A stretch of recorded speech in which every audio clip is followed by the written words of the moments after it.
Hi, this is Joseph Williams, son of John Williams, and you are watching the Nerf Herder Council. What is up, everybody? Welcome to another episode of the Nerf Herder Council. I am your host, JT. We are live on Facebook and YouTube, not only our page and channel, but that of the Virtual Cantina Network. Real quick before we get rolling, don't forget, speaking of the Virtual Cantina Network, there might be some bad language during this episode, and the views of the Nerf Herder Council don't necessarily reflect those of the Virtual Cantina Network. AJ, why are you interrupting my monologue? As usual, guys, we are brought to you by Audible. Go to audibletrial.com/NHC for your 30-day trial and a free audiobook download. Don't forget, if you are watching on YouTube, either on our channel or that of the Virtual Cantina Network, click that like button, click that subscribe button, and smash that notification bell so that you are notified every time we go live. If you would like to get customizable Nerf Herder Council swag, just go to shop.nerfherdercouncil.com. That is literally the only place on the planet where you can get your very own Chewbacca's family t-shirt or sweatshirt or coffee mug or whatever the hell you want. And if you guys are looking for Virtual Cantina Network swag, which kicks ass, you can go to tpublic.com/user/virtual-cantina. So now, without further ado, let me bring him back onto the show. Don't ever click into my monologue again. How are you doing? I didn't mean to click into your monologue. I just lost every USB device I had. This setup is awesome. We're so professional. Well, okay, like I really need to be clear on this. I have told you for years to get a good setup that works and don't fucking touch it. You haven't done it. I have, and magically you are always the one with the problem. Well, if our Patreon took off a little bit more, I could buy a computer with more than 2 USB ports, and then I wouldn't have to have a dock that likes to come unplugged at the wrong time. So I don't want to hear that crap. Are you kidding look, me? it's not a problem, dude. We just need like 650 more Patreon subscribers at the $3 level, and I will be golden. You doubled my cost for this show monthly without even asking. And I'm not the one pimping out Patreon. I just absorbed the cost. And you're sitting there bitching about needing a new computer that by the way, Mr. I need a Mac, Mr. Technological Everything, Mr. Manager, International Manager who does a computer job. If you don't have a good fucking computer, that is your fault. We're off and running on the Nerf Herder Council. Well, let's get to scintillating introduction. How you doing tonight, JT? I'm doing awesome, man. I'm a little high strung. The Masters begins tomorrow morning, but I've already been watching all of yesterday morning and all of today, so I'm pumped up.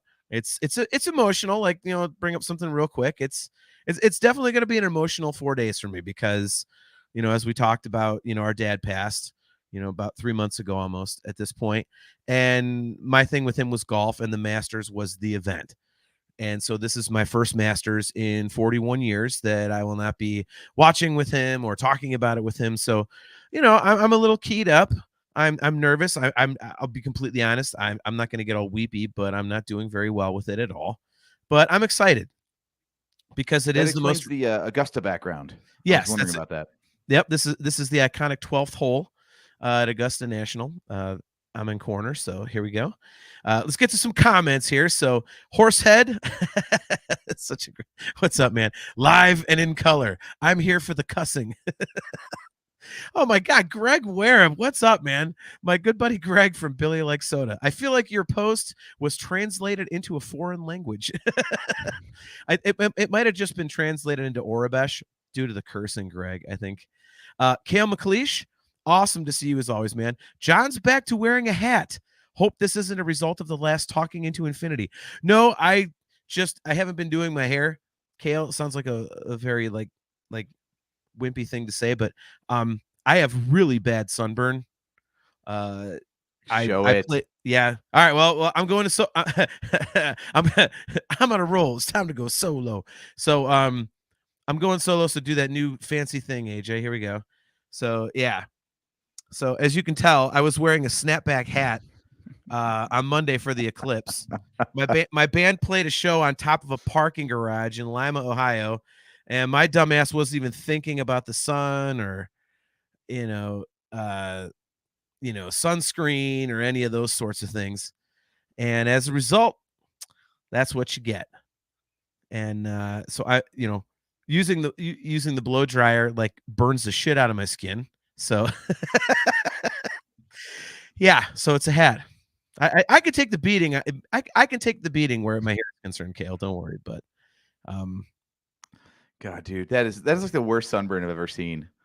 Like, you might as well have had a dick like in suntan lotion like done into your head or something. I've had worse. But yeah, so I'm excited for the Masters. You and I had a really goddamn good time this past Saturday. My stepson Dom turns 23 today, but we went out for dinner to celebrate him this past Saturday, and then AJ came back to my place, and it was myself, my wife Steph, and my 2 stepkids, and we ended up sitting there just drinking, doing shots, and playing some of that Jackbox stuff on PlayStation. And it got to a dark place that game took us. Yes. But yeah, we were a little offensive. We decided, let's see how offensive we can be, and oh boy, did we succeed! But we had a great time, man. It was a lot of fun. Celebrated my stepson, and it's been a good several days, and looking forward to tonight. The question here is, AJ, before we get into tonight's topic, we can either go spoiler for today's episode, or we cannot go spoiler for today's episode. Tough. I think we can go spoiler free. There's not a whole lot that needs discussed about today's episode for the rest of the conversation to make sense. Well, I say that we let I just happen to have a chance cube here.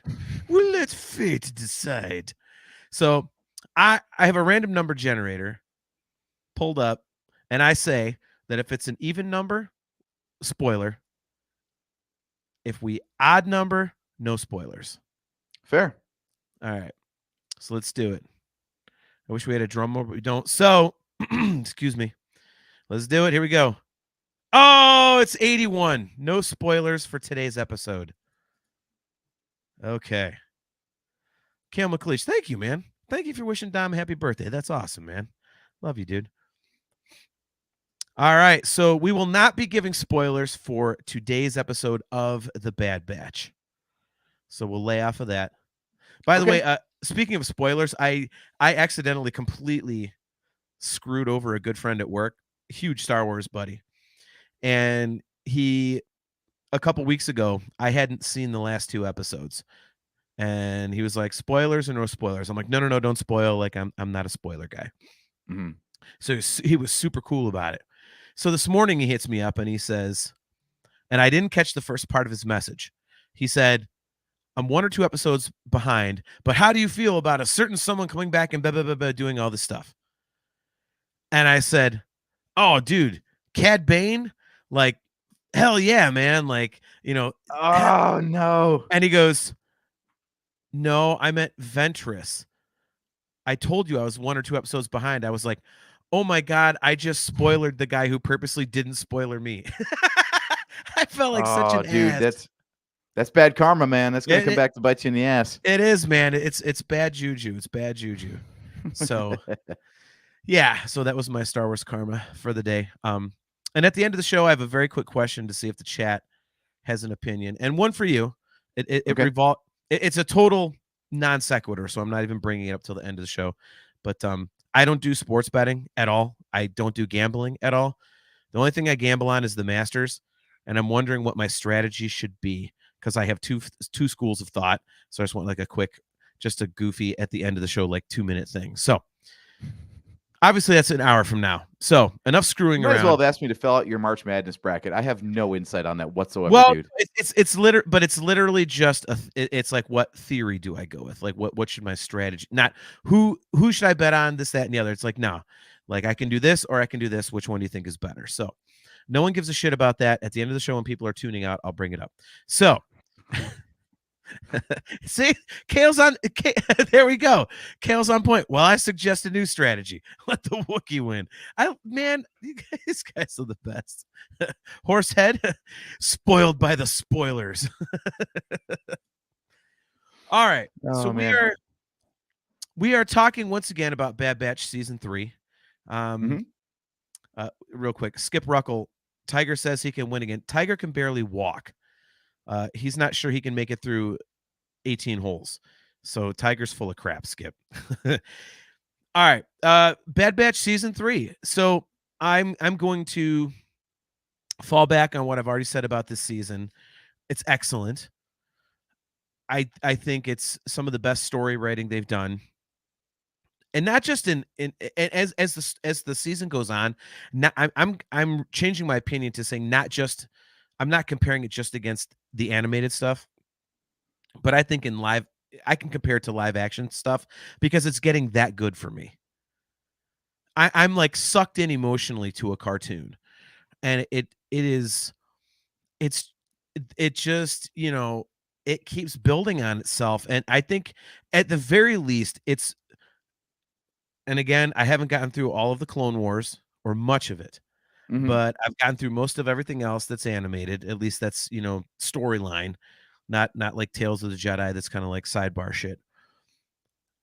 I'm going to say it is not only the best, but the best by far writing they've done in an animated property.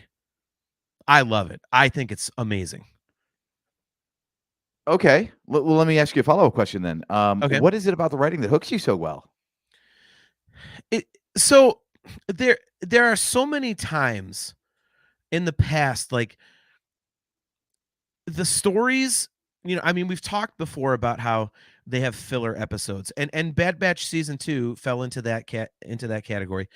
Obviously, we ad nauseum, we've beaten that dead horse about Rebels going into that realm of just, every other frickin' episode is like, what's the point? But I think it's starting to become a question of dialogue. I'm noticing a lot of times where something will happen and you can kind of think, okay, he's going to say something cheesy here because that's what happens in a cartoon and has happened in the Star Wars cartoons, but it doesn't happen. Like the writing is getting much more mature, and it makes a lot more sense, but it also at the same time is not taking away from the fact that it is a little bit more geared for children, because that is kind of what the animated stuff kind of goes for. And I think that they're perfectly balancing that line. I'm going to challenge that, actually. I'm going to challenge that this is written. Okay, I guess. No, in fact, no. I'm just going to say this is just Star Wars. This is not Star Wars written for children. It's not. I don't think this is written for children any more than any live action series is written for children. We just had a couple of episodes where one of them didn't even have the Bad Batch in it. Yeah. It was entirely just this Imperial scientist having a shitty time of things and dealing with children who didn't want to be there, who realized that they were captives. That's dark, man. That is just straight up dark. Skip Ruckle completely agrees. He says, true that. I think I agree with you in that context as well. What's really impressive though is that like we know what the larger stakes are as far as like what experiments they're doing at Tantus and what they're trying to achieve, but they've managed to keep the Emperor out of it for the most part, and still, like to your point, the quality of the writing is such that these individual character stories hit us so hard that the stakes feel like they're just as high as the entire galaxy being at war. Yeah. Well, it's even to the point where, you're watching, today's episode, and no spoilers, but we know what characters are in it. I realized, like, I'm sitting there, you're watching Huntah, Wrickah, and Crussheeuh. I'm sorry. Huntah, Wrickah, and Crussheeuh running around, whereas, earlier in the season, it was Huntah, Wrickah, and Echo. But then last season, Ike, and it keeps changing. And there was a scene where the three of them were running, in today's episode, they're running towards whatever they got to do. And I'm thinking, God damn, like they have this amazing plan. You believe that they're going to kick ass, but there's still a lot of like, oh my God, can they pull it off? But it's only 3 of the 5. And it's not the 3 of the 5 that started the season. And it's not 4 of the 5. It's, and, the whole emotional aspect of Crussheeuh coming back into the fold and him kind of being reintegrated. I mean, the writing is, I mean, dude, it is brilliant. I wanted to ask you about that actually. Okay. I mean, Star Wars has a major problem with no one ever being truly dead. I mean, as long as we're not talking episode 12 spoilers, we can talk about the lightsaber wielder who came back, right? Because you already talked about it earlier. So Yeah. somehow Asajj Ventress came back from the dead, and of course Darth Maul came back from the dead. I should have. Damn it! I forgot to do. There's an explanation of how Ventress came back, and I think I remember it. So I will bring that up when it comes up. But my buddy today that I spoiled, unfortunately, explained it, and it was from. Apparently, it's canon. So I think I have the explanation. But anyway, so you wanted to ask me. We'll come right back to that. So based on all the exactly. Okay, somehow Ventress returned. Nice. Sorry. Anyway, Dark magic secrets only the Sith knew. Anyway, So, do you think that we're gonna see Tick come back? This show seems to have real stakes. I don't think they're gonna do that. Dude, I am 150% on the fence about that because of what you just said. Like there are real stakes. It is so emotional. And aren't you just waiting every episode? Like when you feel like there's going to be some big reveal, it's going to be Tick, right, coming back. And so those goggles were totally a plant. Those weren't those weren't the real ones, or they may be, but he wasn't wearing them. Yeah.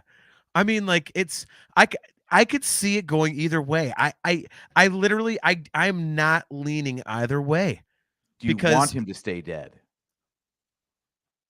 Being truthful, no.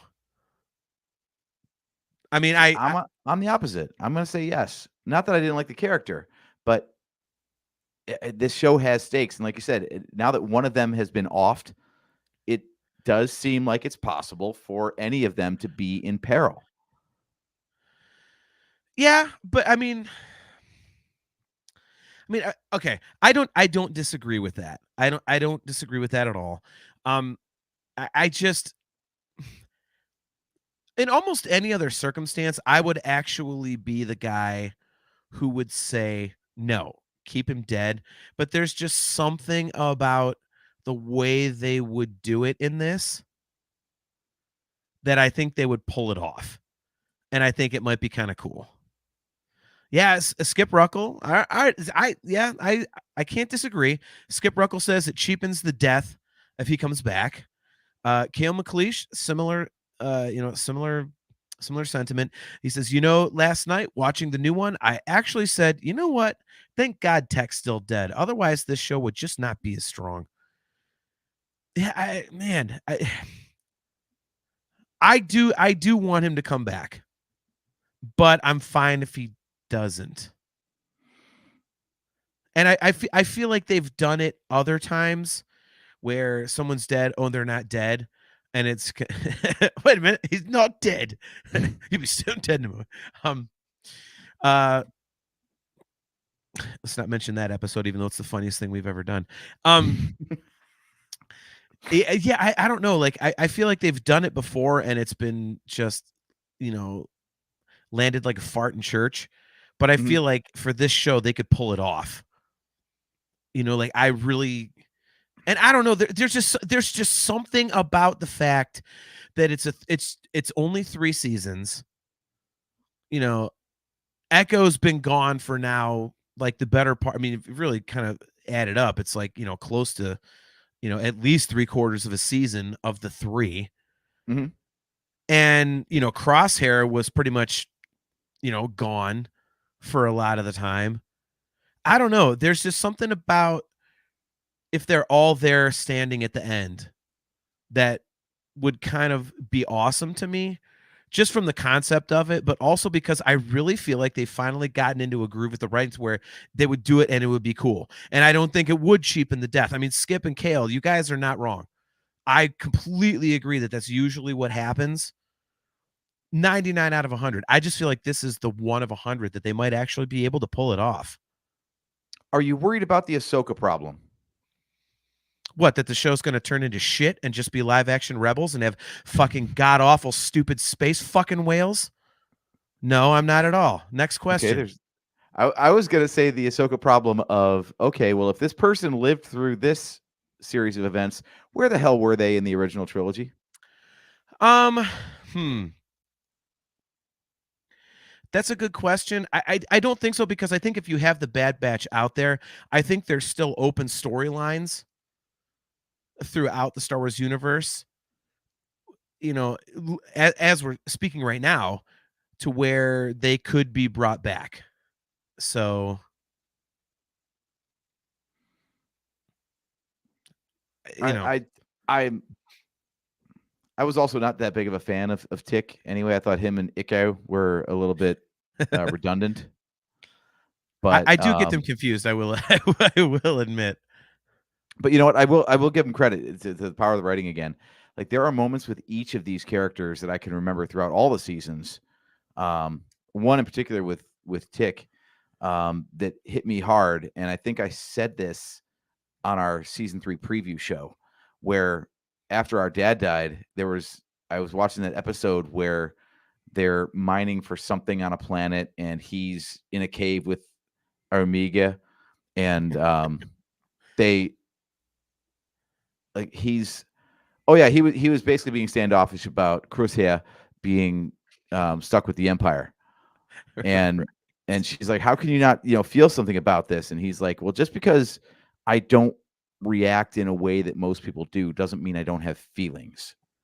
And I'm like, wow, man, because I've been through that in my own head since January, because I feel like you're processing normally and things are hitting you, and I'm just like, life goes on, buddy. It's all okay. And I'm like, when is it going to hit me like a normal person? Because I should be more upset outwardly than I am. And so in that moment, in that scene, I was like, okay, this is cool. Like, I live my life through Star Wars stories to help me connect with people emotionally, because real life doesn't really hit me that way. Look at Skip. Skip, he's on the spectrum. I think he is. I think he is a little bit.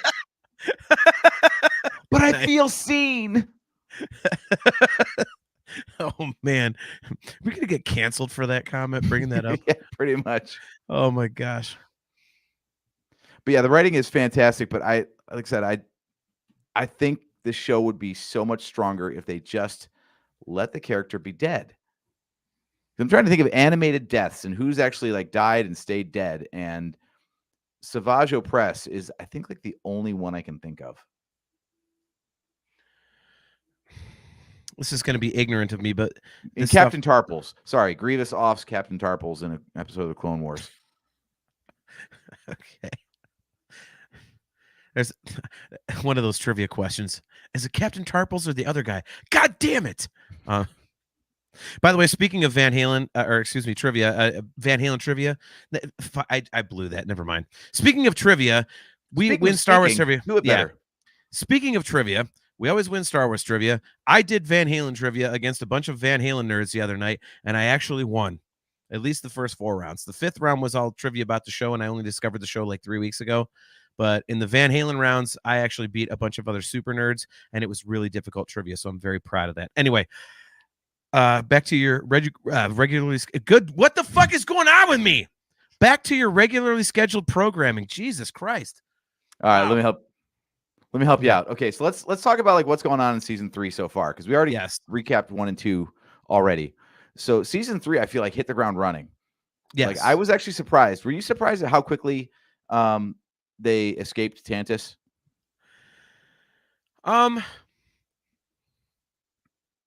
No, I think there's been a few things with this season that have gotten to the point a little quicker than you would expect, but I think it's because they have to. You know, as soon as you announce, hey, it's the last season, like, okay, you can't really screw around anymore. Like, let's get, I mean, to quote one of our favorite movies, can you get to the point, shithead? Like, like, so, um, Kale, you can always just edit this part out for the audio version. John has had a stroke.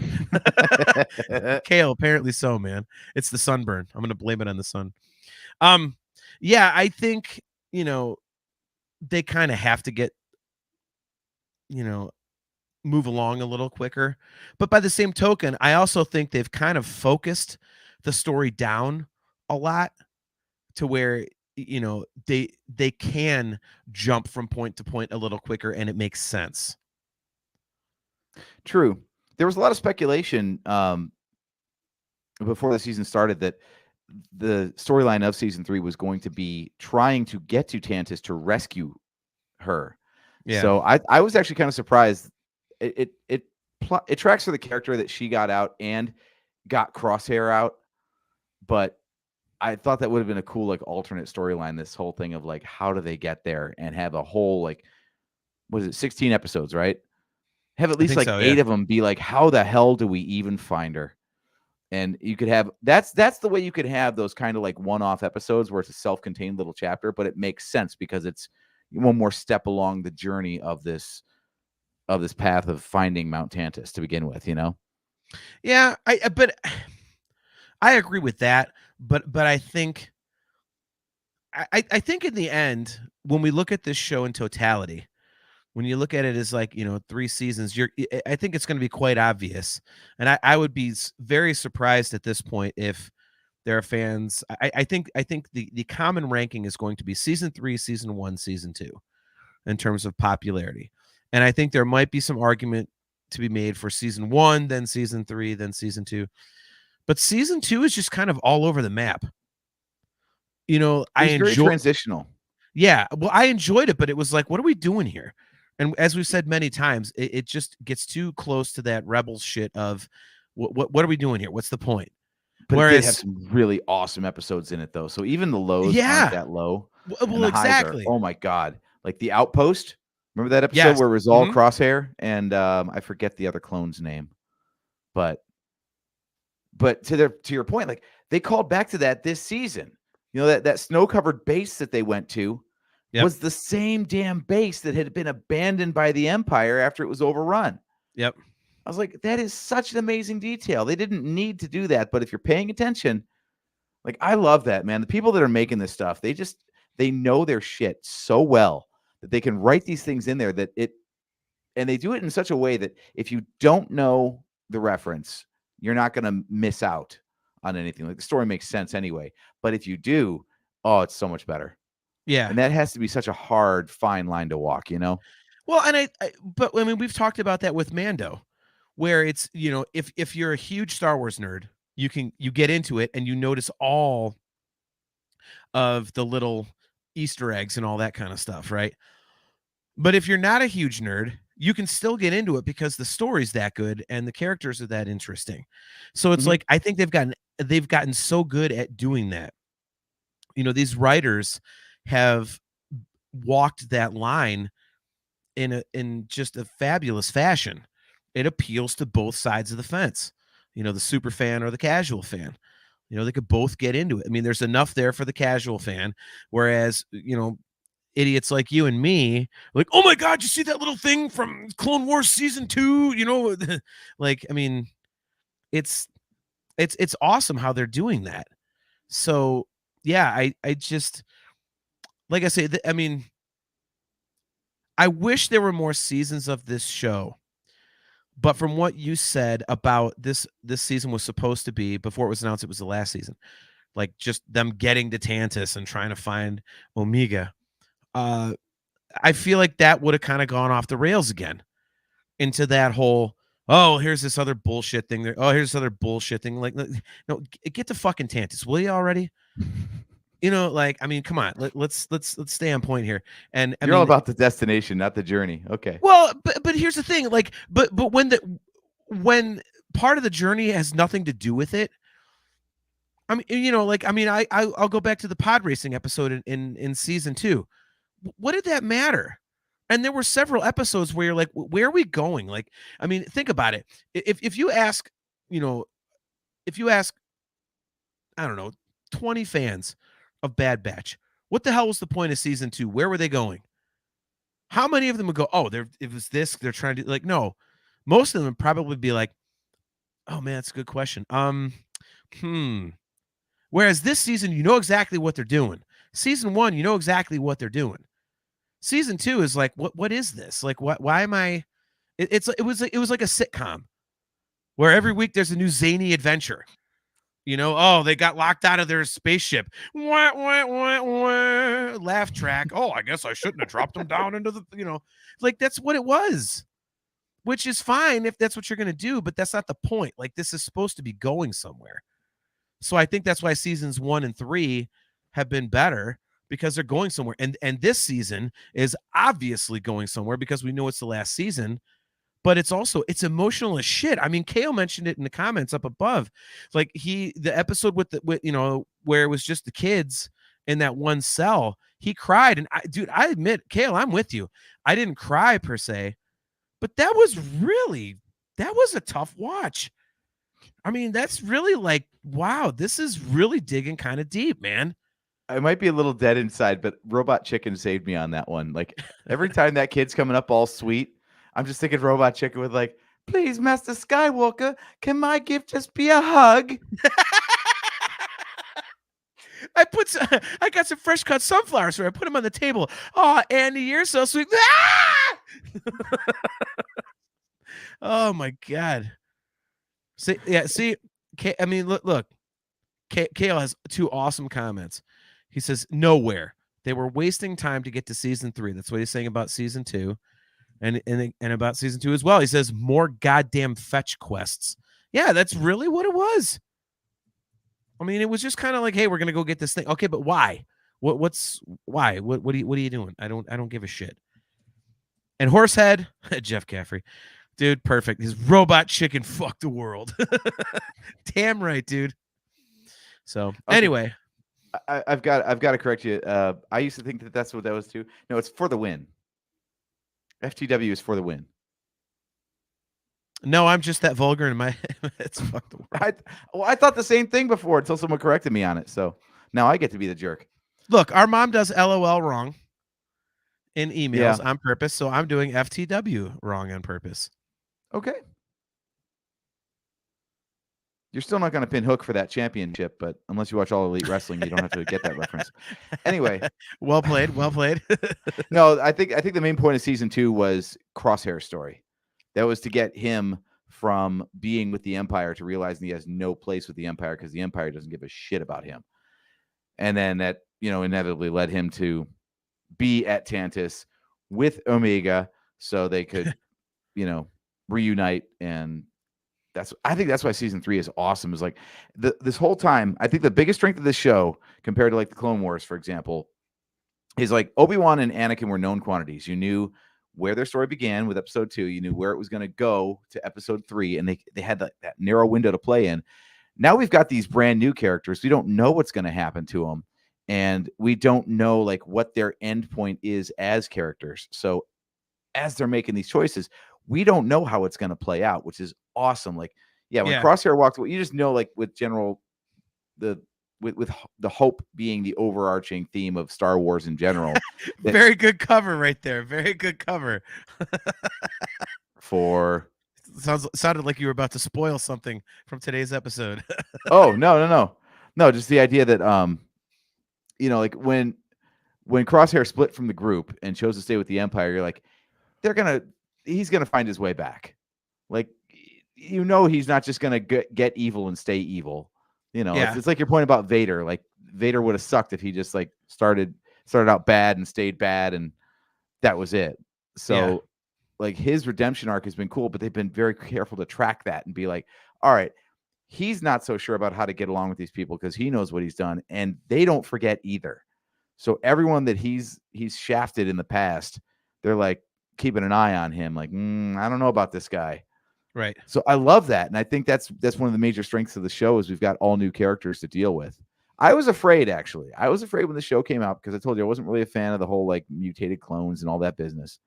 Mhm. But I do like that. With brand new characters, you can get unpredictable outcomes. I was afraid I would have a hard time latching onto these characters because they're not central to the Skywalker saga. That's and what's interesting is that you're the one that like is a huge fan of the Clone Wars, and you had that worry, and I'm the one that can't get through the Clone Wars, and I was like, "Oh, this is gonna be cool." Like it's weird how we're like on opposite ends of the spectrum on this one. Like it's I'm surprised that you weren't like all pumped up for it because it was like an extension of Clone Wars. That's this just seems like it'd be right up your alley. It was just a weird pivot because the whole point of clones was that they were all the same and they were disposable. They were living creatures, but they were basically disposable. They're cannon fodder. That was the point. So, they already had 7 seasons of a show that was supposed to be, and that's the way they hyped it up originally, was like, they're going to tell the boots on the ground story. But then they pivoted because Anakin and Obi-Wan were the most interesting characters, and Dave Filoni fell in love with his own creation in Ahsoka. So it became less about the clones and more about Ahsoka, Obi-Wan, and Anakin. So we missed that opportunity with the clones, but I was like, they're not supposed to be individuals. So already the conceit of the Clone Wars is a little off of what I got from the movies to begin with. And now when they're coming out and being like, not only are they individual clones, but these clones don't even look like the others, and they have basically superhero powers. I'm like, oh, that's a hard pill to swallow. That's a riff on a riff on a riff until you end up nowhere near the original premise, But they've made it work to their credit. So yeah, I agree with that. I mean, I think, to your point, like, I mean, admittedly, I was a little bit, it wasn't really a turnoff. It was just at the beginning, like, okay, like Hunter's just like, I mean, basically Hunter to me is Captain America. Let's face it, Mhm. and then you've got, Wrecker, who's, the Hulk, I guess, in a way, but, good Hulk from the later movies. But, they do have kind of superpowers, but it kind of, boy, you fucked that up. Get that. Oh, AJ. Oh, AJ. There you go. AJ just lost his feed on the show. Okay. So yeah, I think, I'll just keep rolling. Fuck it. We're doing it live. Yeah, I think, they each had like a superpower, like AJ was saying, but as the seasons have gone on, I think they kind of mellowed out on it. I think the best example of that is Wrecker, because Wrecker, when it started out, was he could lift anything, destroy anything, just kick ass, and doesn't matter. Well, as the show's gone on, like you see him, and we're back. We see him doing those quote unquote feats of strength, but it's well timed. It's still kind of superhuman, but it's a little more believable. Mhm. So it's not quite like it was. And Hunter's just been Hunter because, again, I don't think I'm wrong in kind of comparing him to, being Captain America. He's just like the good guy with the good plan who's always going to be the leader guy. And so I think they've kind of tempered that, but they started, like I said, the first half of season 1, each guy was used to their maximum potential. And then as it went on, they kind of were like, it was, oh, this situation could use a little bit of tick. This situation could use a little bit of Iku. This, Crussheeuh, like, oh, he's not here. Like, so I think, again, I think it goes back to the writing, which is thankfully, with the television programming, be it live action or animated, even the animated stuff I don't like, I know a ton of people do. They are really getting an absolutely beautiful handle on what the fans like to see, but also what makes a good story. And so it's like they're writing for the fans, but they're not delving into that territory of what they say in the NFL. Like, if you cater to the fans, you're going to be sitting with the fans, meaning you're going to lose your job. So I think they are absolutely doing just a great job of, paying attention to what the fans might kind of like this, but okay, we'll give them a little bit of that, but we need to tell a good story here because at the heart of everything, Star Wars fans want a good goddamn story. Mhm. Because I mean, we love the characters in the original trilogy, but why are 3 movies now the basis of what, in 3 years is going to be 50 years of entertainment? Think about put that in perspective. Name another property that has gone for what will be a half a century and still have active content, and Star Trek. active. It not nearly on the level as Star Wars, dude. Not nearly on the level of Star Wars. It's close. If you consider close being like Star Wars is a 90 and Star Trek is a 10. So I'll give. I mean, I'm not wrong. Where Star Wars Celebration? Where's Star Trek Celebration? There isn't one. If there is, I'm not familiar with it. And Fair point. as a giant nerd, I would know those things. When does Star Trek have basically I mean, let's face it, the genesis of Disney Plus pretty much was Star Wars content. They knew there was a market there. Yeah. The And so Mandalorian was the flagship show. Exactly. There's nothing like that with Star Wars or Star Trek, excuse me. So Star Wars is that goddamn popular, and the whole basis of it are 3 movies put out in 1977, 1980, and 1983. Mhm. And the whole reason we love it, I mean, sure, like, I love Luke Skywalker, me, Han Solo and the Millennium Falcon changed my life. But if it was just like dumb fucking, space dudes running around kicking ass, okay. But there's Okay, I got a a beef. I'm going to cut you off because you just totally stirred something. Talking season 3 Bad Batch. What the hell is it with Star Wars blowing up ships that I love? We lost the Razor Crest, and now the Marauder's gone too. What the hell? I'm trying not to drop an F-bomb to be like too crass, but seriously, WTF? This is ridiculous. We get attached to these ships, and they're like, no, we're going to blow it up. The Millennium Falcon is the only ship in the galaxy that has plot armor too thick to pierce. That's why they're doing it, because they can't blow up the Falcon. I have it on good. I'm very They're just mad at every other ship that everybody loves. You know what, dude? I swore I would never do this on the show. Put me in Solo. I swore I would never, ever divulge this information. But all right. Breaking news here on the Nerf Herder Council. I was sworn to secrecy by Disney, by Lucasfilm. So you guys are going to find something out you've never known before. The reason that they keep blowing up ships that AJ loves, excuse me, and a lot of other fans love, but they leave the Millennium Falcon alone, is because, and again, I have this on Good Resource, the Good Resource being literally one of the 2 of the top 3 executives in the entire company at Disney Lucasfilm, that they watch this show and they realize that there's no fucking way they're going to blow up the Millennium Falcon, so blow anything else up you want. Leave the fucking Falcon alone. I said, leave the Falcon alone, so guess what they're doing? They're leaving the fucking Falcon alone. I made that happen, and I know that because Bob Iger himself sent me an apology email, and I can put it up on the screen if you want, but I don't know how to do that. That's the only reason I'm not doing it, but I made it happen. The Millennium Falcon will survive in perpetuity while everything else around it is destroyed because I made it happen. It's because of me and the Nerf Herder Council. The Falcon will survive in perpetuity because they're not going to make any more content that contains it. Listen, shithead. That ship might as well be dead. All right. If AJ's going to do that, then I will just take him out and go on a dumb screen myself. Well, AJ can come back when he stops being a disrespectful dickhead. It's actually all true. I have all the emails and receipts to back it. I was not just ranting to be funny on the show. Bob Iger himself did say he saw our show and said that I'm right. Like, he realized that he was a dumb bastard.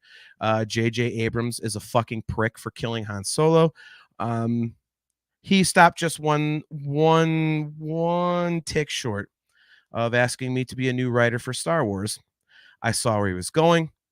I told him, yeah, you know what, dude? I think they can do better than I can. So I'm going to step down. I mean, I know I could do a kick-ass job, but I mean, if I'm in there, then I'm just going to have to kick J.J. Abrams in the balls repeatedly for about 17 straight days for Purgle and the World Between Worlds and Rebels, or actually Rebels isn't him, but I could blame him technically. Could I? Nah, I'm still going to blame him because he killed Han Solo. So, all right. Well, AJ looks like he's had enough. So, all right. What have we learned? That the Falcon is an old ship. All right. AJ's going back in timeout. I don't understand like why like he doesn't understand like if you're that wrong, shut up. We're wrong on this show all the time, but not like that. All right. You're back. Are you done now? Am I back? I don't know. Well, look. Stop ripping on the goddamn Millennium Falcon. I don't have Han Solo anymore. So you leave the fucking Falcon alone. I feel like the damn kid at Tantus getting put in timeout for trying to escape. It's ridiculous. Listen. Okay. Look, okay. I don't have Han Solo anymore. So leave the Falcon alone. It would be like on my music show. You mean like Disney's leaving the Falcon alone and not using it in shows? Dude, seriously, I'm going to quit the show. It would be like, God damn it, you popped my balloon. But seriously, the Falcon is like indestructible. You can never blow up the Falcon. But apparently that's the only ship that has that going for it. We got all hooked on the Razor Crest. That's why it's still up there on my shelf back there. And I love the Marauder too. I'm already scouring AliExpress for some sort of like fan design knockoff of that ship so I can get like minifigure scale Marauder. I want that so bad. And well, I already have that. I've got a whole pile of bricks there. They're just nothing but rubble behind me. So I might as well just call that the Marauder at this point because they blew the damn thing up.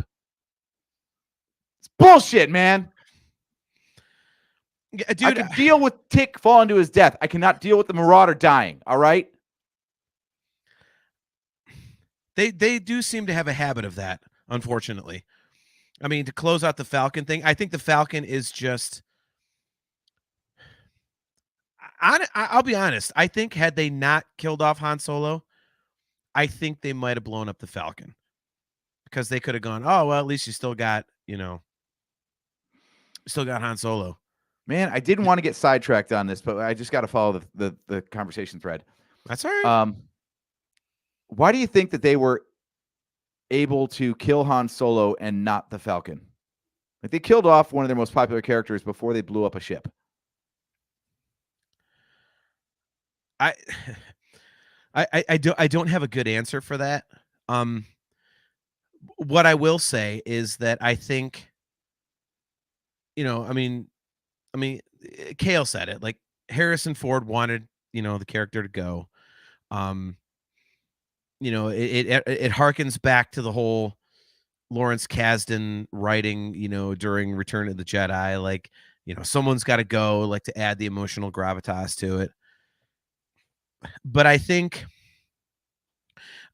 they underestimated, and by they I mean J.J. Abrams. Again, dude, I'm sorry, like J.J. Abrams really fucked up with episode 7 and 9. He really did. As a Star Wars fan, like he really fucked up. He just did. And I think saying someone's got to go, and when you kill off Han Solo, I think he's thinking, well, Chastity Crawley. I think if they blew up the Falcon, fans would find the execs in their houses might go the same way as the Falcon. That's true. Yeah, I just think, the thought process is not wrong. Like if you kill a major character, it does add some, weight to it. We're just talking about tech.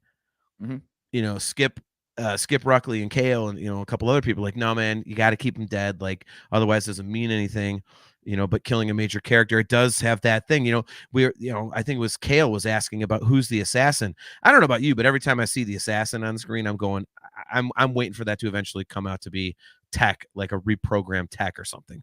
So, but anyway, Ooh, the same way that Echo was being used by the Separatists, yeah, and they had to rescue him. yeah. So I think when they killed Han, you know, I understand the logic of that because technically that works. But I think what they completely underestimated is Technically. well played, very well played. I think what they completely underestimated is the fact that you hadn't seen Han Solo on screen since 1983. So you're talking about, oh God, what is it? 34 years or whatever the hell it was, like something like that. Like, or I'm sorry, 32 years, whatever the fuck it was. When you kill a character like that, like the whole world's been waiting to see that character, and you're like, oh, guess what? We're going to use him as emotional clickbait. Everyone's like, what the fuck? Mm-hmm. Like, are you kidding me? Like, you give me Han Solo back, and I mean, let's be honest. As much as I joke about it on this show about being pissed off that happened, being honest, you know, and I'm sure the show knows, I'm fucking serious. That's bullshit. What the fuck? It's like, in part of my terminology here, but you know, there's going to be dirty words on the show. Does not necessarily reflect the views of the virtual canteen. That's a fucking dick tease. You give me Han Solo for 2/3 of a movie and go, nah, see if like, well, what's the point of that? Like, why? And so after that, I think at that point they kind of went, I think there was so much, as much as a lot of the fan base was like, okay, I get it. I'm cool with it. Awesome. I think there were so many people that were like, fuck that they went, oop, I guess we better not fuck with the Falcon. I mean, look at dude, episode 9, perfect example. You just brought it all the way back. You just brought it all the way back. Well, wait a minute, let me finish. You were right. You were right. Basically, fans like you were so pissed off. They're like, well, we can't kill characters anymore. What can we do? Oh, we could blow up ships. That's what we can do. Go JT. But I was also right because J.J. Abrams, he fucked up killing Han in episode 7, learned his lesson. Look what happened with Chewie in episode 9. We were all like, oh my God, they blew up Chewbacca. 2 minutes and 37 seconds later. Nope, Chewie's fine. Like, yeah, they didn't even let that one marinate long enough to get anyone hooked on that idea. Is that not a knee-jerk reaction? Is that not a knee-jerk reaction to, oh shit, I better not piss people off thinking I killed one of their favorite characters? He did it wrong in both respects. Number 1, don't kill Han. Number 2, make the Chewie thing play out to where you're like, holy shit. But no. Okay, Kale. Kale says, having watched Force Awakens again on Saturday, Han's death works. No, it doesn't. There's no fucking point to it.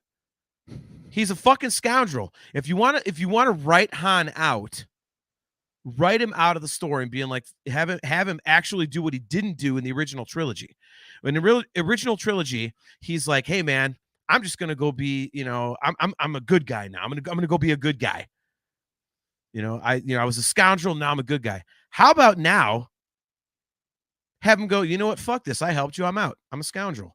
And then you're like, what the shit? He went back to, and then you have that specter of Han hanging over you for episode 8 and 9. Like, is he coming back? Like we have with Tick in Bad Batch. You've got that specter there. Like, do a reverse. Like, don't just. So anyway. The one thing we haven't circled back on is you said you have an explanation for Asajj Ventress coming back. Yes. So apparently this is canon. Let me see if I can remember this properly. Apparently, like when she died, and I don't know the Quinlan Voss book or whatever. It was something with Tyrannus, right? Like, Dark Disciple. Yeah. And apparently, like the Night Sisters revived her is the long and short of it. So that is not anywhere in the book. That's what I'm wondering. I have read it. Well, I have not. So, but yeah, I don't know where this was from. I'll have to ask my work buddy. But he sent me this big. It was a screen cap. It wasn't like something like. But he copied and pasted from the internet. It was like a screenshot, and basically like, he took her body back to the night. Something put her body in stasis. and then a couple months later or something, it had something to do with Obi-Wan helped out or something, but like he went to say his last goodbye through the Force and felt something and whatever. But the long and short of it is the Night Sisters brought her back. Maybe. We've only got 4 episodes left of this show, and they said that they had taken that book into consideration. Do you think we're actually going to get an explanation in this series, or is this another one for, I don't know, Tales of the Bounty Hunters or Tales of the Sith or whatever they come up with after Tales of the Empire? I don't, especially with 4 episodes remaining, I don't think there's any room for the Ventress story. I think you need to get to the end of what's happening here. Otherwise, there's just no room. Does that piss you off? Like that's a big dead. Well, but wait a minute though. And to then go into press and be asked about it and be like, yeah, we're aware of that. We thought of that. Okay. And then you don't tell us? Like what? But I don't see, I can't honestly comment on that because not knowing where that came from. I mean, it very well could be he might have pulled it off Wikipedia or StarWars.com or something. Like I don't know. So maybe it's out there and we're just like way behind the fucking 8 ball. Like we're the last ones to Well, no, the Bad Batch writers have said they're aware of Dark Disciple and they're honoring the events of that book. So she very definitely did die, but now she's alive, and they haven't explained how that happened. You can't bring a character back from the dead and then end your show and be like, maybe we'll tell you later. But you can. I mean, that keeps Horsehead, Jeff, Tales of the Loose Ends. I mean, yeah, it straight up breaks canon until it's explained. That's the problem. Yeah, but it's like we talked about Grogu being reunited with Din Djarin in Book of Boba Fett. Like season 3 of The Mandalorian starts and they're just hanging out again. You're like, the fuck happened? They were apart at the end of season 2. Now they're together at the beginning of season 3. You're just assuming that people have seen this other thing, this entire other show. Yeah. Like to resurrect a character and then just be like, don't worry about it. We thought of that. Okay, well, what's the answer, stupid? Right.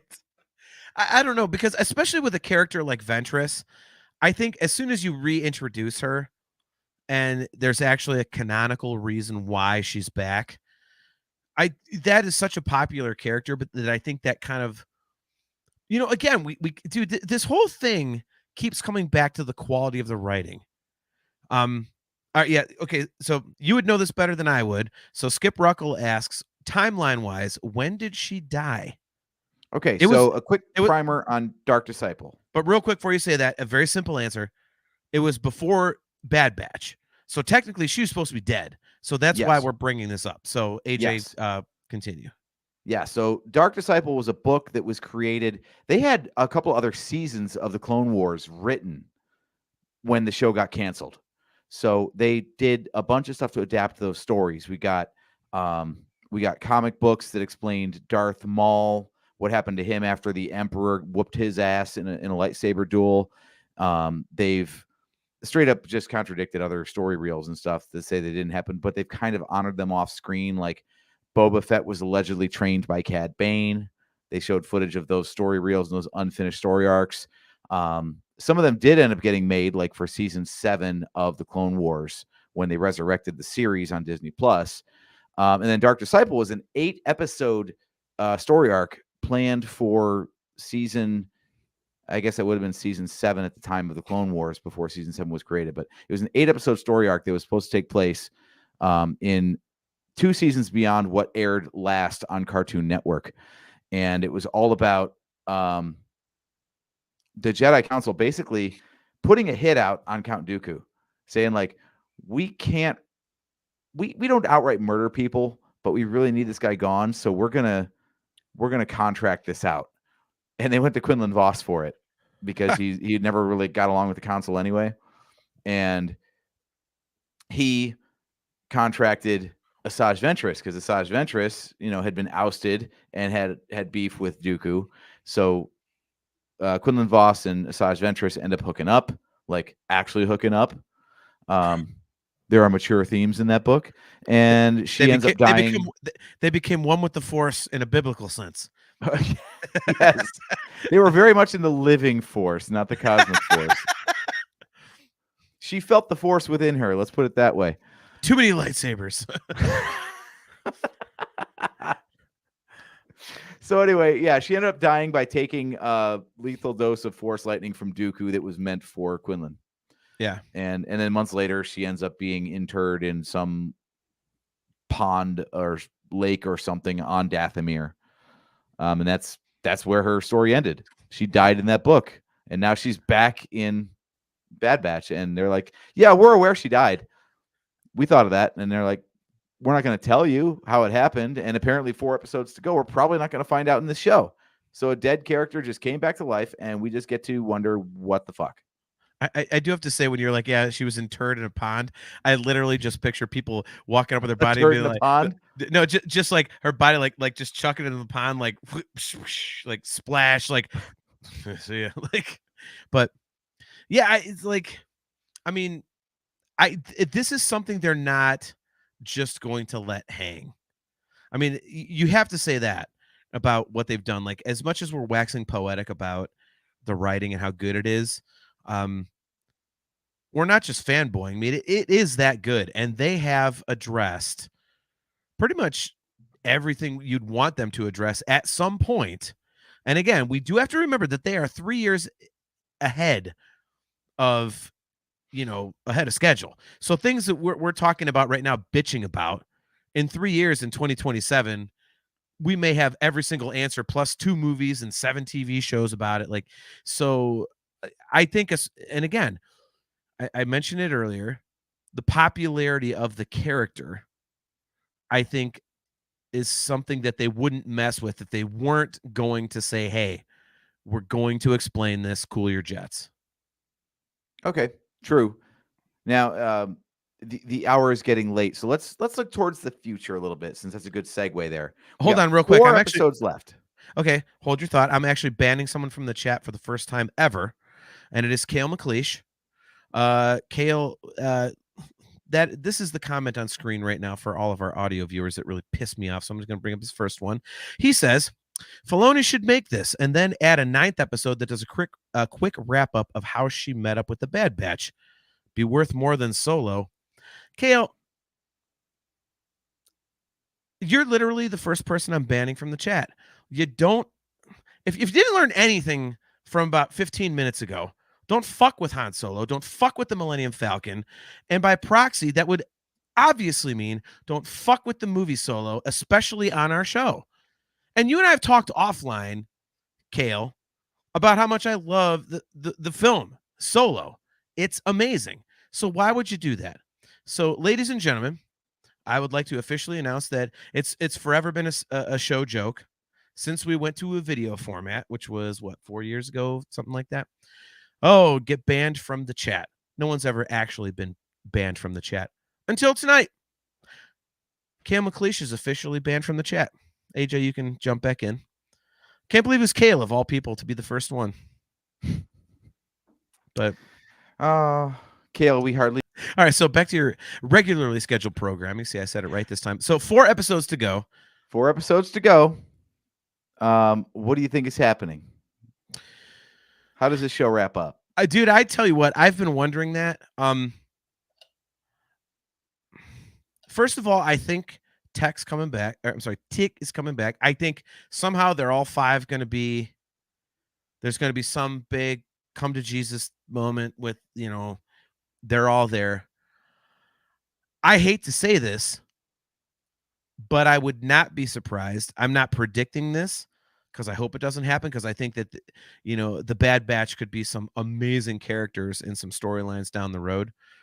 If you've got Rex alive way down the road, why can't you have the Bad Batch alive?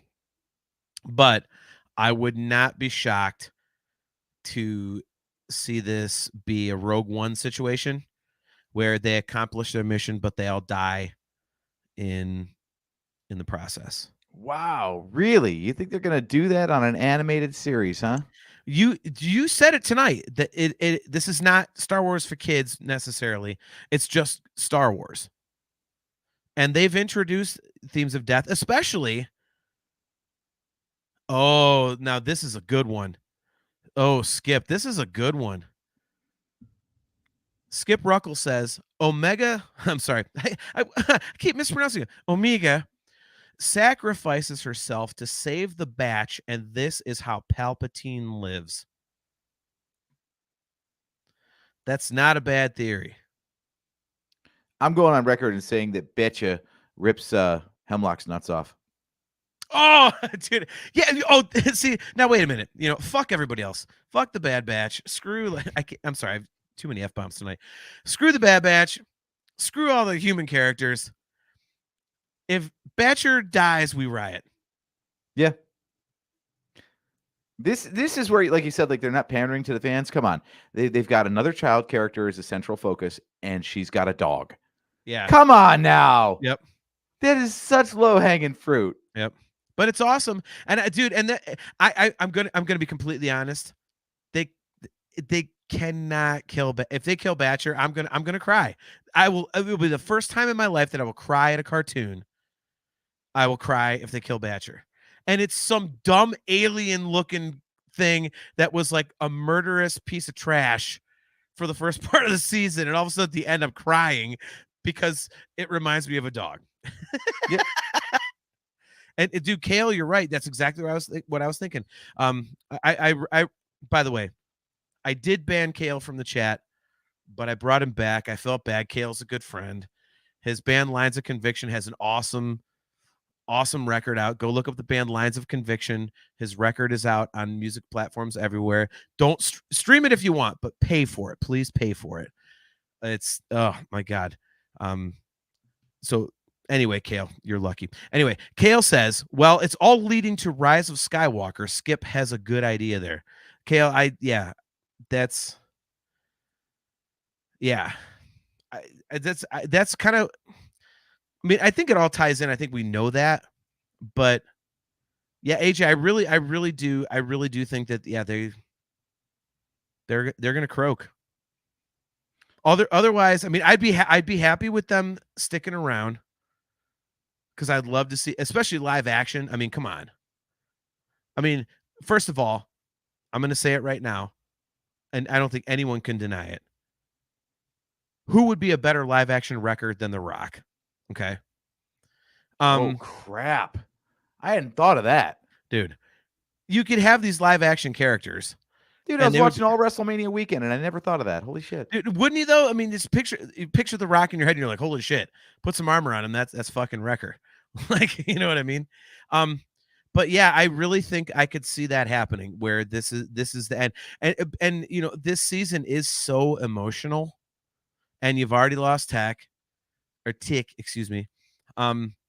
There's a moment, no spoilers, but there's a moment in today's episode where I was like, holy shit, are they going to do that again? So they kind of tease things like that. I think they're all goners. I hope they're not. Wow, that is dark, man. But you know what, dude? Like, it makes sense from a writing standpoint, in a way. So like I say, I'm not predicting it. I'm just saying I would love them to stick around, but I could easily see them terminating all the characters. Okay, so let's unpack that for a second. The reason Rogue One works is because the heroes die, but they lose the battle, so to speak, but they win the war. Like the heroes die, but they accomplish the mission that allows the rebellion to succeed. So there's still that like ray of hope. Like they get their mission accomplished and then everybody else lives to fight on and eventually win. Yeah. They've got Omeega's blood already. So how do you off every character that we've been following for 3 seasons and yet have it still feel like the good guys came out on top? That's a good point. Where's the moral victory? We don't know what happens to Tantus. They might blow the whole place sky high. Yeah. See, This is why I wish we would have landed on an even number, because I really wanted to do spoilers, because I have an explanation, but I don't want to like it. I think there's a way. Well, we know the project isn't a complete success anyway, because it takes until episode 9, which is long in the future of the timeline, for Palpatine to come back. So, by the time he dies, they haven't figured it out, apparently. Yeah. Man, it's such a good question. Like, how do you have them, if they die, how do they come out on top? I mean, Kale, Kale says, it's annoying how they had to go back and feed so much into it from Bad Batch and Mando to make Necromancer really work.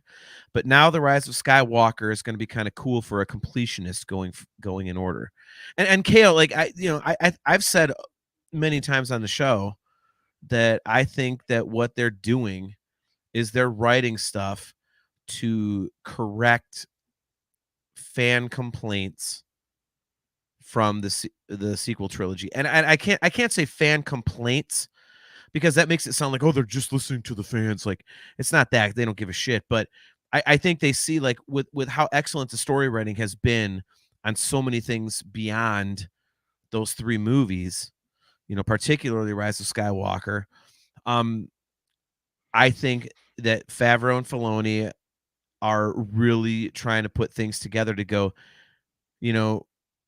people already love us, but we're going to be fucking legends if we put something together, especially over this long course of, let's say years, that actually makes this stuff make sense, to where people go back and watch The Rise of Skywalker and be like, this movie kicks ass. Well, it's like how the Clone Wars embellished and improved episode 2 and 3. Yeah, that is a great example. That is a great example. Yes. Yeah, AJ, I mean, back to the original question. I don't know how they're, if the Bad Batch has to go, how it actually turns out to be like a good thing, for lack of a better, I don't know. But I'm just the opposite, because I think they have to live. That's just the storytelling format. Having your heroes all die is a really difficult thing to pull off and not leave the audience feeling like shit. But if the heroes all live, that introduces so many other potential problems that you need to solve in future stories to tell. Because these are legendary heroes at this point that would be fighting the good fight. And it's, like I said, it's the Ahsoka problem. Where the hell are they? Yeah. Why didn't they show up in Rebels at least? And the real answer is they didn't exist as characters yet when that show was written. But now you gotta figure that crap out. So I don't see how they all live. It feels like they have to live, but if they do, then you have to address their absence in other stories further down the timeline. But if you kill them all off, how do you make that feel like a satisfying resolution for the audience? I'm kind of on the edge of my seat to see how they wrap this all up. I'm 100% on the edge of my seat to see how they wrap it up. I think, and I know I'm going to be way in the minority on this, but I am a fan, and maybe this makes me a sick bastard, but I am a big fan of swerve endings that are ungodly dark. And I'll use this example, and this is a spoiler for any of you guys who should be watching X-Men 97. Wow. Well, but isn't that animated? Well, yeah, it's a continuation of the X-Men animated series from the 90s. Yeah. In 1996. So they call this 97 because it's the next season of that show. Marvel and I are on the outs right now. Well, like I said, today I had to wait to watch Bad Batch because X-Men hit me so hard. I needed time. Wow. And it's only 5 episodes into the season, by the way. I'm laughing at you and Chastity. Chastity Crawley. They get There we go. They get stuck. She nailed it.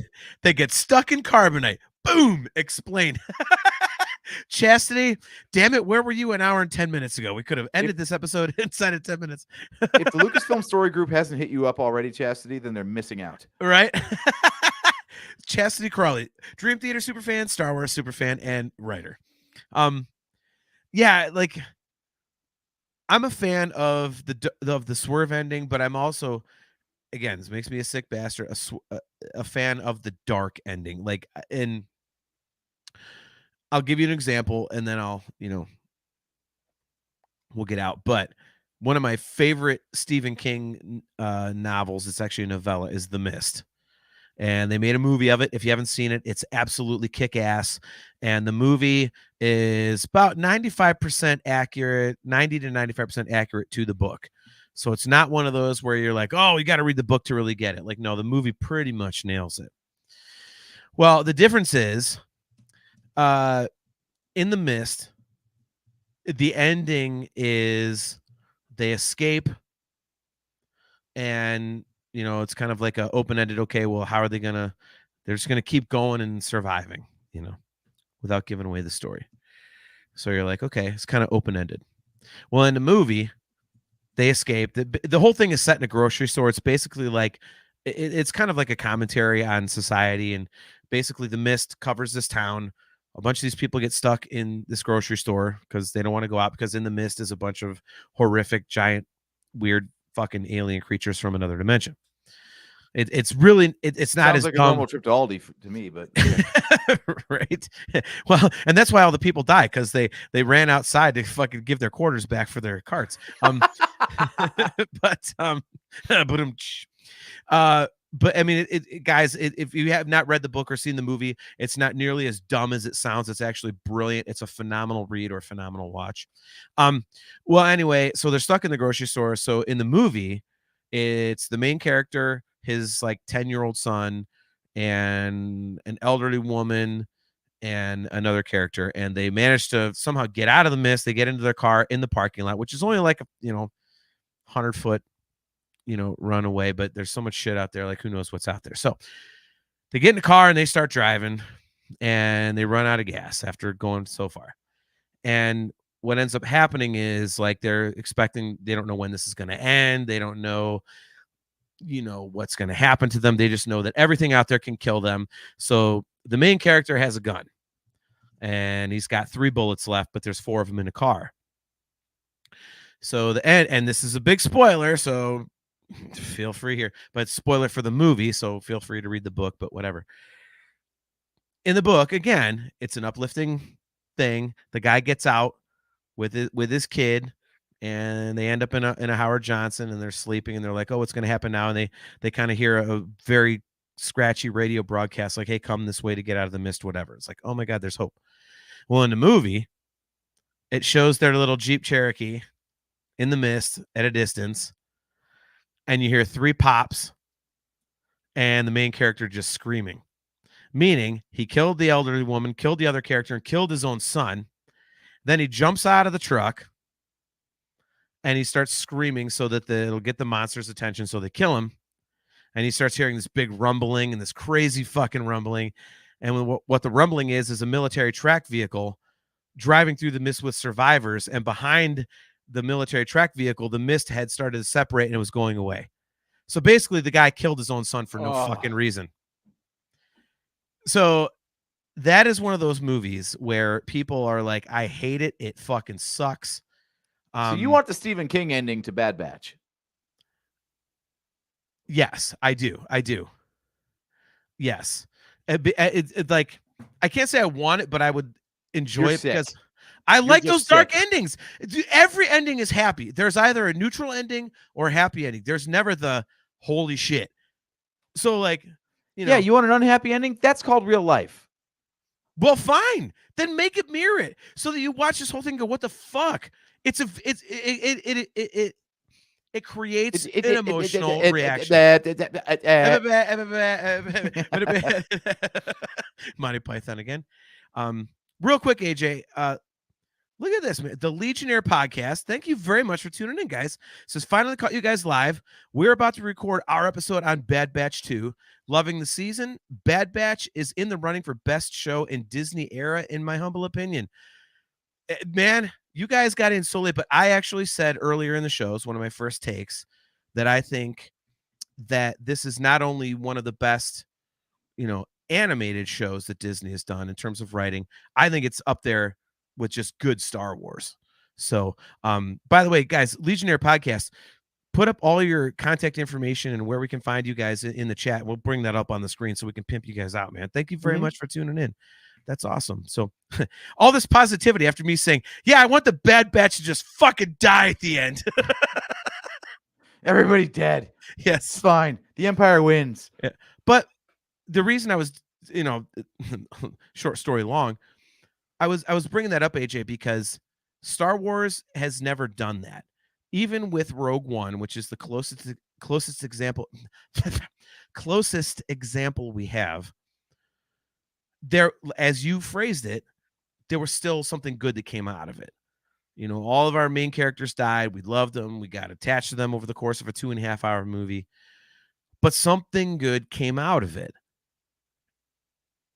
In this one, what if nothing does? What if it's just literally maybe you gotta have something. You got to have something. The sacrifice has to mean something. Look, we already know that the project gets set back, that it takes another 50 years to figure it out. Yeah. So whatever they're working on won't be completed. Well, then maybe what it is maybe then what happens is they do something that's the reason why it takes 50 more years.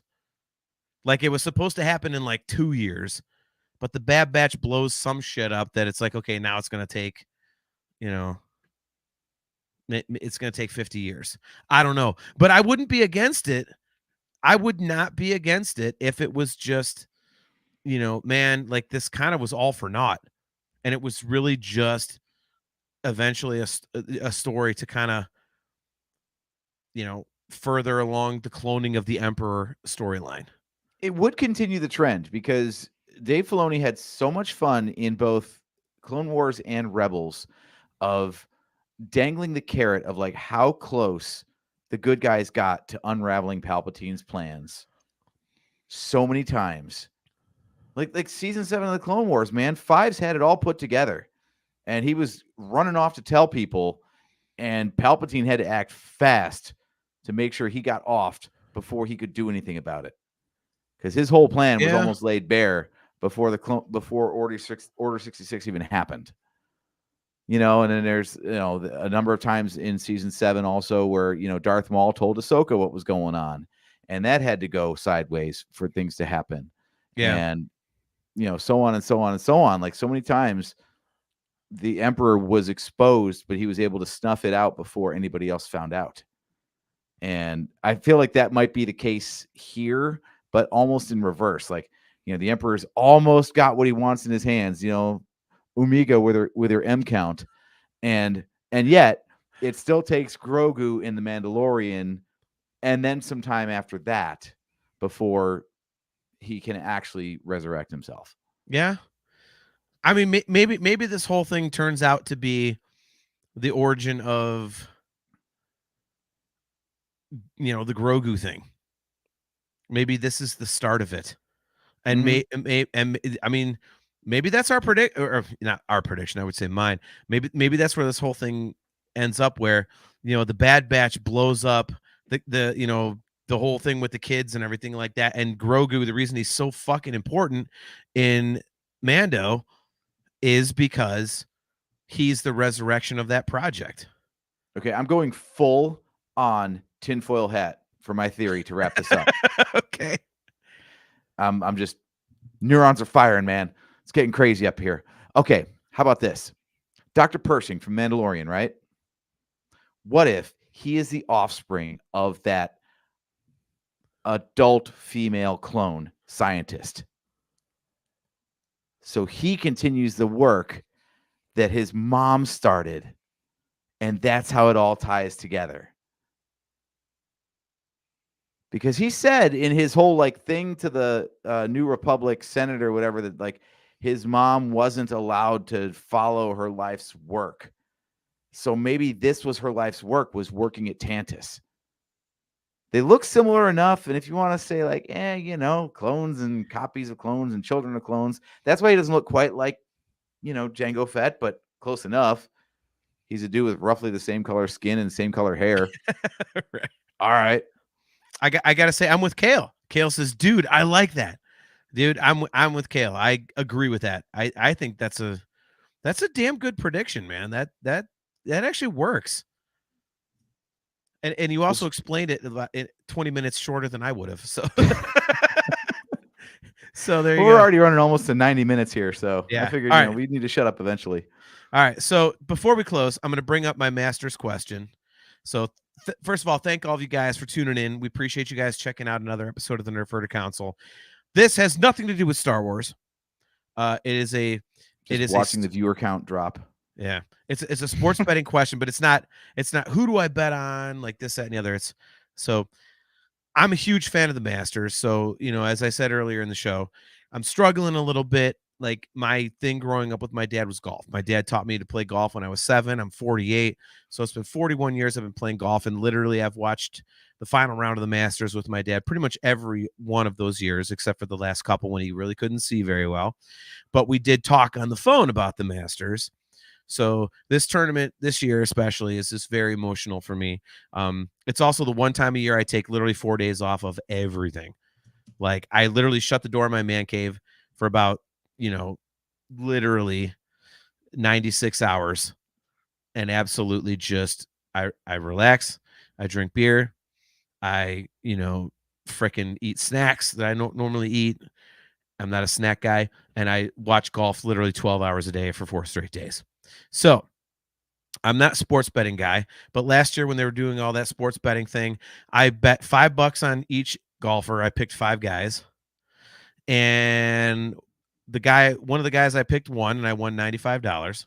So I was like, yeah, I'll bet again this year. So I bet, you know, I found one of those sites where you get $150 in free bets if you bet 5. So I have $150 in free bets. So I have 2 different philosophies here. Doesn't matter the golfer. I'm wondering if I should bet for them to win or if I should bet for them to place in top 5. You win more money if they win, but it's more likely if they get to top 5. And if I bet in the top 5, then I can have multiple winners, but if I bet each of them to win, I can only have one guy win. So what do you think is smarter?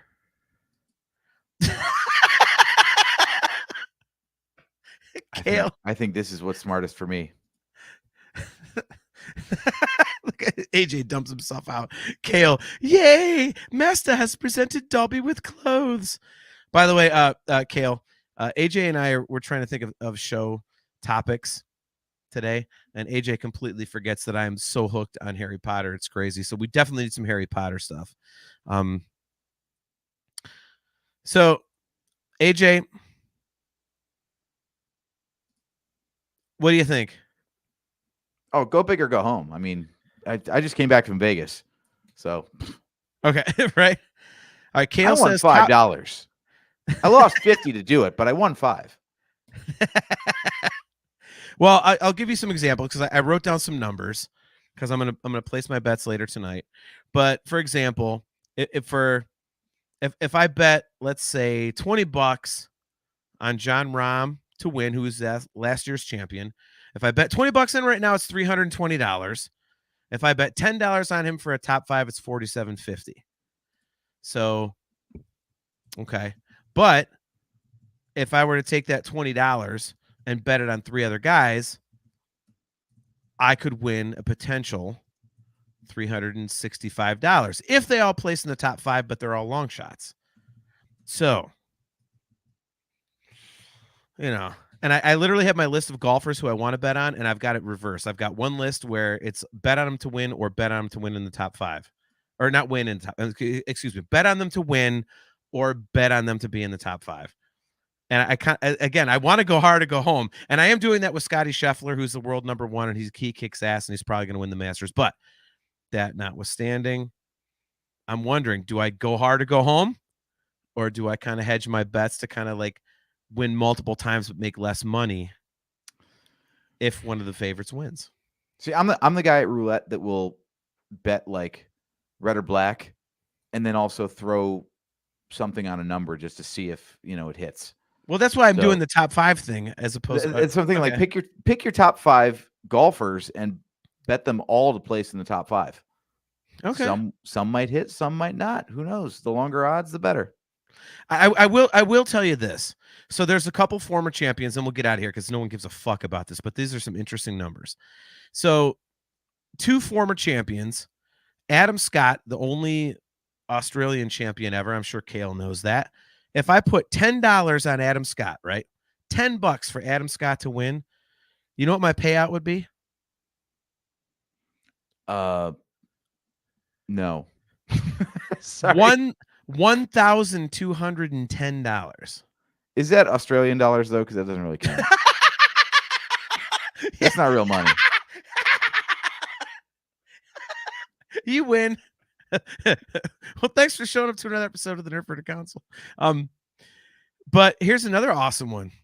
If I bet $10, Kale's from Australia, and at our $3 US dollar tier of Patreon, that's like half a year's salary. So, dude, don't be busting on poor Kale. He already got banned from the chat for a minute. I'm just busting on currency conversion rates. Kale's right. He says, wouldn't you rather have the small win rather than I picked the wrong guy and lost $20? Well, Kale, I've got $150. $20 is the small loss though, isn't it? Yeah. Well, and I bet 5 so that I got $150 in free money. So basically I'm out $5. And that's a whole nother story, which is hilarious from last night. But anyway, so here's one. Everyone knows this name, Phil Mickelson, 3-time Masters champion. Lefty. Yeah. Finished second just last year. And he is 52 years old. So if I bet $10 on him to win it all, how much do you think I would win? And now I just told you Adam Scott for $10 was $1,210. For Phil Mickelson to get the win, betting the same $10, what do you think it would be? It's got to be 500 or less, right? I mean, he's way more solid to win this thing. $3,010. If I put $10 down on Lefty, flyer on him, man. I believe me, that's in there. So, but here's another cool thing. So for Adam Scott to finish in the top 5, if I put $5 down, I would win $125. And Phil Mickelson, if I put $5 down on him to finish in the top 5, which he's done a number of times, $267.50. And that leaves me $145 extra of free money to bet. So guess what I'm doing, at least on those two. Or 140, right. I should say. So let it ride, baby. Yep. My thinking is I think just bet on a bunch of dudes to win to go in the top 5, and just do that, and then put a few bucks on someone to win, all those guys to win outright. Because at least if I can make up my $5, hey, what the fuck, right? Yeah, works for me. Yeah. So just interesting math the way it works out. So I'm gonna do a quick plug for our Patreon. Yes. Patreon.com/NHC podcast. We have 2 tiers, both of which will get you early audio access to these episodes. You get this on Friday instead of Sunday. And special bonus for this week only, I will cut out all of that golf betting talk at the end of the episode for paying Patreon members only. Otherwise, you got to sit through all that shit. All right. Where else can we be found, JT? So look, man, I said at the beginning I was only going to take a few minutes at the end, and I didn't do it at the beginning. I didn't do it in the middle, so give me some credit. So we can be found in any number of places, but as always, guys, we are going to be right back here 2 weeks from now. The date will be Wednesday, April 24th at 8 p.m. Eastern Standard Time, and it is going to be our May 4th episode, and it's going to be random Star Wars bullshit.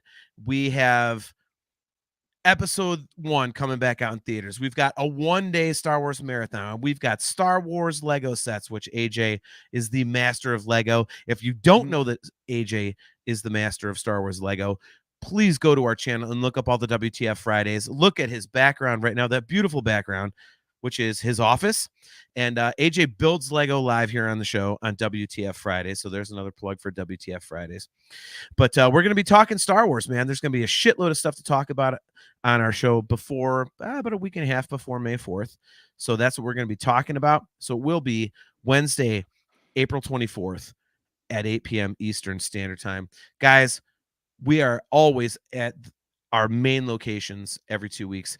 It is Facebook. It is YouTube, not just us, but also the Virtual Cantina Network. And we have to thank them for putting up with us tonight, because I really cursed a lot and I tried not to do that, but I did tonight. So I apologize for that. But the Facebook, good Lord, AJ, what is with me tonight? God damn it. I got you, man. Let me take this over.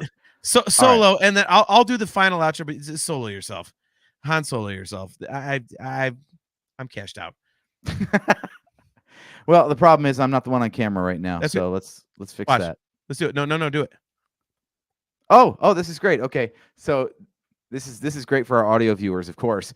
So first off, the next episode, here's some topics so you can get prepared for this. We're going to be talking Skeleton Crew. Where the hell is it? We're going to be talking about the story trailer for Star Wars Outlaws, the video game. We're going to be talking about the one-day release of The Phantom Menace back in theaters. We're going to be talking about the one-day movie marathon of the entire Skywalker saga for May the 4th. We're going to be talking about Tales of the Empire, whether my brother likes it or not. We have all these random loose ends of Star Wars that we have yet to discuss, and we're going to talk all about it the week before May the 4th. So make sure you tune in for that. That is 8 p.m., 2 weeks from tonight, Wednesday, April 24th at 8 p.m. Eastern Daylight Time. Not Eastern Standard Time. We're in daylight savings now. Now, you can find us on all our socials. We are available at NHC Podcast on Twitter. We are also, I locked all the things. We're on Threads, NHC Podcast. We're on Blue Sky at NHC Podcast. We are on YouTube. Just look for the Nerf Herder Council. We are on Facebook. Just look for the Nerf Herder Council. You can find all of our swag at shop.nerfherdercouncil.com, where you can customize your garments, your designs, your colors, all those sorts of things. And you know what? Because I'm feeling nice, if there's something up there that you like but isn't quite right, hit me up. Send us an email at nerfherdercouncil@gmail.com with show ideas or merch design ideas. Be happy to hook you up. No problem. You can always find us on Patreon. That's where all of our news updates go first. That is patreon.com/NHC podcast. And we have 2 paying tiers for that, but you don't have to pay us $1 whatsoever just to get those news updates. Subscribe to us on Patreon for free. You'll have all the latest updates on there. Now, if you pay for it, $1 a month will get you early audio access. That means you're going to get the audio version of this episode on Friday instead of Sunday. And if you pay us $3 a month, then you will get early audio access and a shout out on the show, like our buddies Mark Thrasher and Joseph Wren, who is appearing in the chat tonight. So thank you so much for tuning into the show. And we will hook you up. We've also got commentaries coming up. We've got all kinds of other ideas. We're going to be doing WTF Fridays for our Patreon subscribers, all kinds of stuff. So patreon.com/NHC podcast is the best place to stay up to date on all of our stuff. And we have our main website as well, which frankly is less updated than the Patreon, because if you're going to pay for it, we're going to give you more stuff. So go to the Patreon. But if you want to just go straight to the website, it's www.nerfherdercouncil.com, or just go to www.nhcpodcast.com if your fingertips are a little bit lazy and tired. Now, JT, do you have anything else to add before we sign off tonight? I do. I believe we have the VCN show schedule coming up, AJ. Why don't you tell the fine people what's coming up on the Virtual Cantina Network? I can do that, but first I have to upload it to StreamYard. So give me just, 3 whole seconds, and we will be talking about that here. I just went through that whole monologue, and you couldn't do that? Yeah, it's incredible. So we are currently midweek here, so thank you for tuning in to our Bad Batch Season 3 mid-season review. Now, tomorrow night, if you haven't heard enough about the Bad Batch, specifically the episode that aired this week, the VCN Watch-Along is happening on Thursday. That is 9:30 p.m. Eastern Time, 6:30 Pacific. They're going to be talking now it's and Eastern. Watching. Yeah. Yep. Never mind. So they're going to be watching all along with episode 12, today's episode of the Bad Batch. Then be sure you hit up the Virtual Cantina Network again on Friday, because at 3 a.m. Eastern or midnight Pacific, the Bad Batch after show takes place, and that is going to be discussing episode 12, of course, in retrospect. So you can watch along live to the episode tomorrow night on Thursday on the Virtual Cantina Network, and then come back on Friday to discuss it after you've had some time to process what you've seen. And then Sunday on the 14th at 11 a.m. Eastern or 8 a.m. Pacific. The Unifying Force, and it's going to be covering Tales of the Empire, the trailer review, and look ahead. So if you can't wait for our ideas and synopsis of the Tales of the Empire trailer that dropped this week, then tune in Sunday to the Virtual Cantina Network. The Unifying Force has got you covered. All right, guys. Well, that's going to do it for another episode of the Nerf Herder Council. AJ, I apologize for cutting you off in your monologue. I thought you were about to say Eastern Standard Time because you specifically called out Eastern Daylight Time earlier, and I was like, damn it. Look. So, sorry about that. I do owe Just you say one. Eastern. Don't worry about the daylight savings part. But It's I'm, so much I'm easier. used to doing it, man. That's how I'm used to doing it. So, to all you guys in the chat, man, as always, Kale McLeish, Horsehead, Jeff Caffrey, Chastity Crawley, great to see you. Thank you for tuning into my other show. Much appreciated. All you guys, Skip Ruckle, man, Discuss Metal Joe, great to see you, brother. Much love to you guys. You guys in the chat make the show go. We love having you guys here to help drive the conversation. Again, we are here every other Wednesday at 8 p.m. Eastern Standard Time. As AJ said very eloquently, we will be here on Wednesday, April 24th at 8 p.m. Eastern Standard Time, and we'll be talking all things Star Wars for May 4th. Guys, it was a blast. Here's to hoping that, you know, the Bad Batch season 3 ends on a kick-ass high note. I think it will. I hope it will. I can almost guarantee that it will. This has been a great show, and I think it's going to be awesome going forward. So, what a great job! Clone Wars season 7 is anything to go by. Dave Filoni knows how to stick the landing. Yep, perfect point. And you know what? Someone mentioned that in the chat earlier, so forgot to bring that one up. You are completely dead on. I did watch all of that season, and it is excellent. So, guys, thank you so very much. As usual, we are brought to you by Audible. Go to audibletrial.com/NHC for your 30-day trial and a free audiobook download. If you are tuned in on YouTube on our channel or the channel of the Virtual Cantina Network, don't forget to click that like button and that subscribe button and smash that notification bell so that you are notified every time we go live. If you would like to get customizable Nerf Herder Council swag, meaning the Chewbacca's family t-shirt, come on, you guys, you know you want it. Go to shop.nerfherdercouncil.com. And if you would like to get Virtual Cantina Network swag, just go to tpublic.com/user/virtual-cantina. Guys, we will see you in 2 weeks.